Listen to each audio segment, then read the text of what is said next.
But I do like to drink. It's just you got to dial in the right amount. I like hanging out at bars. Like I met my girlfriend at a bar, which is interesting because that used to be a trashy thing to tell people.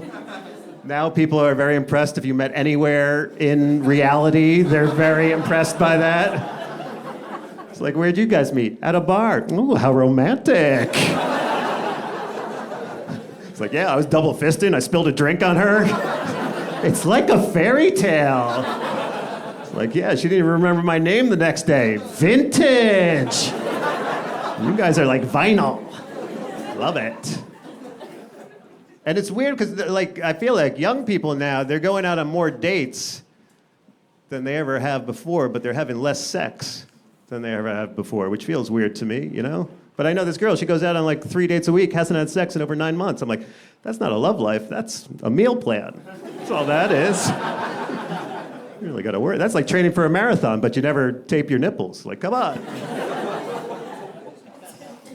And then it's weird when you ask your grandparents how they met. That's weird too, you know, it's so different. And that's why this is my thing about cancel culture. I don't think we can cancel people for things they did in the past. Because if we keep doing that, we're not gonna be allowed to ask our grandparents how they met. That's gonna be off the table. Right? You ever try that? Like, Grandma, how'd you meet Grandpa? She's like, well, I was 14 and he was 38. Like, no. Do not like this story. Grandma, not in the light of today.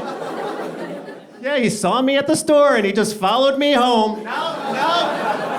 That is not enthusiastic consent, Grandma. That's not what we like anymore. She's like, yeah, and then he just stood on the porch and wouldn't leave until I agreed to marry him. I'm like, oh, great.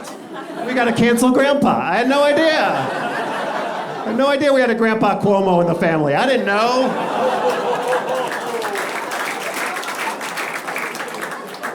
But sometimes old people, they're so far behind, they're back ahead again. Like my grandpa, he saw some story on the news about doxing, and he'd never heard of that. He's like, I heard people are being attacked by doxing. What's that? I'm like, oh, it's this thing online where people reveal your name and phone number and address. It's this vicious form of attack. And he just goes, you mean like the phone book?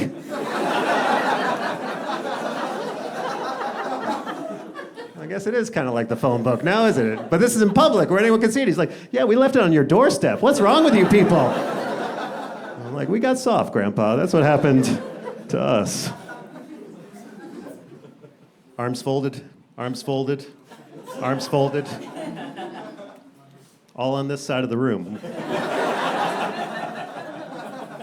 I think you might be the tipping point. I think if we crack you, they might tumble. What do you say, sir? You don't know? You're married to having your arms folded. No, look at, hey, a round of applause to Unfolded the Arms, all right? I appreciate it, sir, I appreciate it. Where are you from? Virginia. Just for Unfolding the Arms? I'm not gonna talk about that. How about that? That's the gift that I will give to you.